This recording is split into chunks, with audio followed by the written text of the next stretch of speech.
When Black people express themselves through hair, or clothing, or speech, dialect, things of that nature, it's deemed as ghetto, which is Yeah. essentially saying less than. Yeah. And I mean, so, oh, go ahead. so he was just addressing that. Samuel L. Jackson was addressing that specifically Mhm. as Uncle Sam. Yeah, he kind of, for me, symbolized the voice of like America where we're at right now, like right in this moment. And I think it was really smart of Kendrick because, the Super Bowl was played to a global audience. There are a lot of people who don't know Kendrick's catalog. They were only introduced to him due to the rap beef with Drake. Other than that, they hadn't heard, probably hadn't heard of Kendrick before, and certainly hadn't like listened to his music and got a real understanding of who he was as an artist. But I think the use of Samuel L. Jackson as Uncle Sam and saying, give the people what they want, don't give them this too black, it's too ghetto.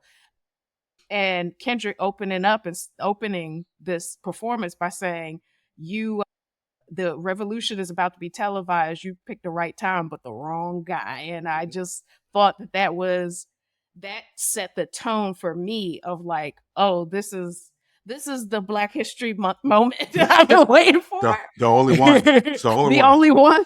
Usually Beyonce gives us a Black History Month moment. I've been waiting for it. She did announce the Cowboy Carter concert tour, but this gave me what I was looking for, and I thought he was really smart about being like, what is middle America gonna think of me, a rapper that they probably haven't heard of before, the Drake beef?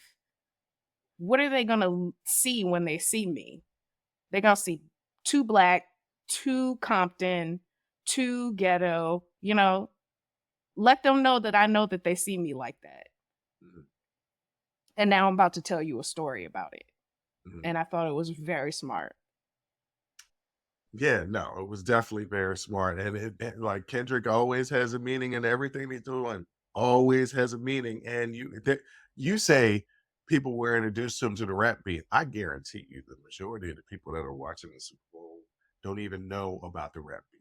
Like when Yeah. you talk about middle America, they are completely blind to everything that's going on that's in our culture.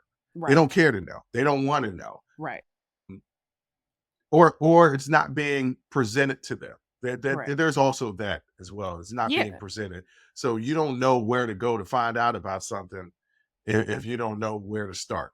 And Right. sometimes, that's our responsibility to be like, if you want to know about Kendrick, like if you have questions about the Super Bowl performance, if you want to be enlightened and open-minded, we say, okay, start here, start here. This is the reason why we're having to accept this segment to break it down and explain to people the hidden meaning behind, not hidden, the in your face meaning, but maybe the meanings that you didn't understand that he was presenting during this performance. Hmm. Another one was the American flag. Yeah. And it specifically focused on division and labor. Dancers forming the flag underscored racial political divides. Kendrick Lamar's central stance representing a fragmentation. All black dancers hinted at America's foundation on African American labor. So that's really an important point. Yeah. You know, so often that you would hear when I would talk about, in the mid 2000s, right? Hmm. Not being college, or I was in the restaurant industry, and I would talk about, you know, slavery and things Hmm. like that nature, Jim Crow and things like that nature. Nobody ever said it directly to my face, but you could tell, like, if social media was a thing, people would say, well, why don't you go back to Africa? Because that has actually been a thing that people have said. First of all, I don't have Which no is, connection. I have no connection to Africa. None. Okay. Except for my history that yeah. I can't really tell you from what region, right? Because that's Yeah. all been erased. Yeah. But also, like, why am I going to leave the home that I built? Yeah. We built this. It was built on the back. America would not have succeeded had it not been for black people. And he was specifically pointing that out, like, you try to marginalize us often and look past us, but realize that Without us, there is no America. And I think Join the conversation and follow the Unsolicited Perspectives podcast on Apple, Spotify, or wherever you get your audio podcasts.